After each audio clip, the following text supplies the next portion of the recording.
Hey, Big Lake World. Hope everyone is not going too stir crazy, stuck at home.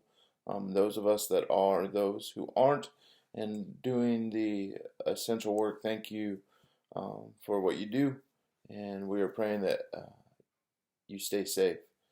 Um, but as my last devotion talked about, the idea of foundations and the idea of maybe some of the things that I was building upon not being with able to stand the test of time.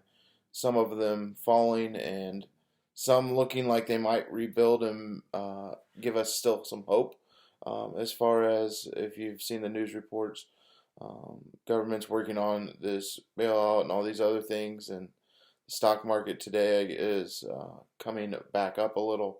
But honestly, I've realized now it's all a facade, and hopefully you have too, that it doesn't take much to bring it all to its knees, and that it doesn't last.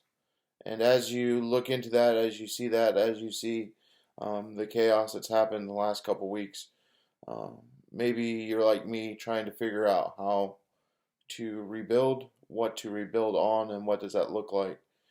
And for me, I've had to realize it'd be real easy to fall into patterns of just watching the news, being on Facebook, social media, those sorts of things, and filling my mind with nonsense almost in a way.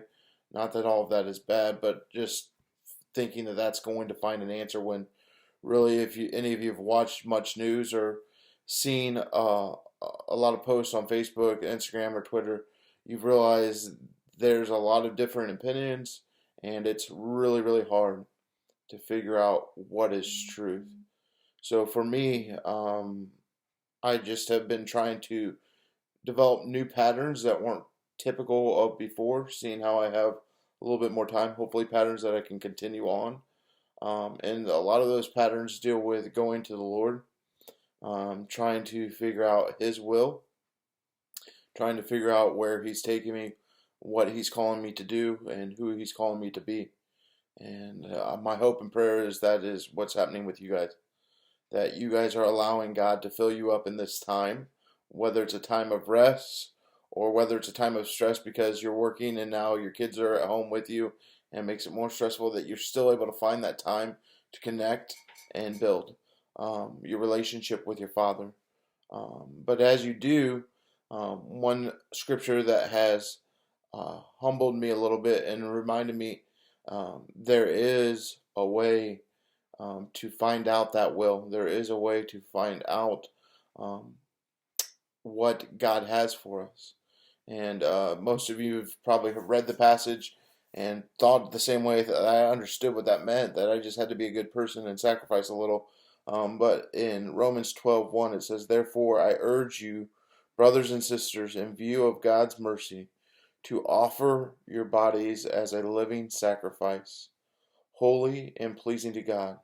This is your true and proper worship.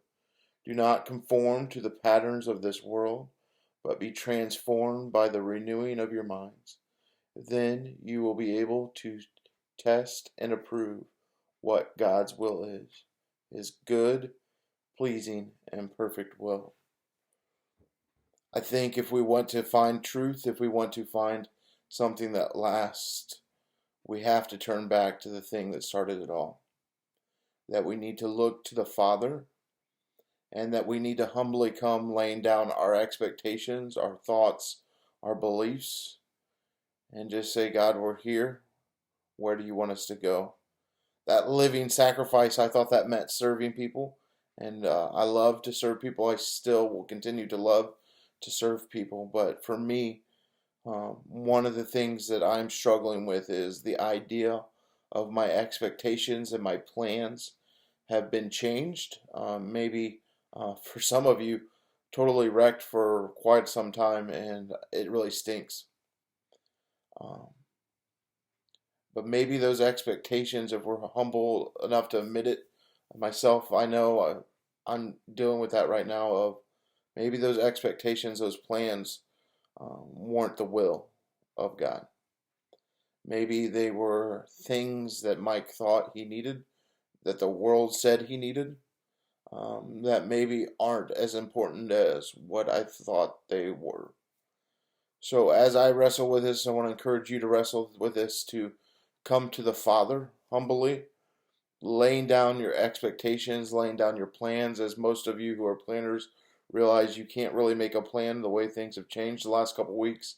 All of our plans have been messed up, from vacations to retirement, possibly, to just who's going to watch my kids. I encourage you to humbly go to the Father and say, I don't have a plan anymore. I don't have expectations anymore. I just want to hear from you. I need your help to where to go and what to do, and I want to follow.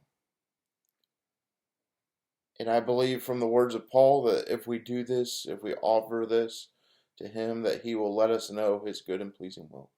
And I'm excited to see what this new journey in stores for me and for you, and how God can breathe new life into me as I try to pick up new patterns and rhythms. So I want to encourage you to join me in this challenge, to join me to stop looking at the things that you've lost or the way things have changed, but to start going to the Father and say, okay, where are we going? What are we doing? And how can I do it? And allow him to speak. Give him time to speak to your heart, because he's started to speak to mine, and it excites me to see the future, for me, for you, for our church, for our community, for our country, and for our world. I'm praying for you. I want to encourage you that we are going to get through this, one way or another, um, but um, we need to go back to where truth is really found. Love you guys.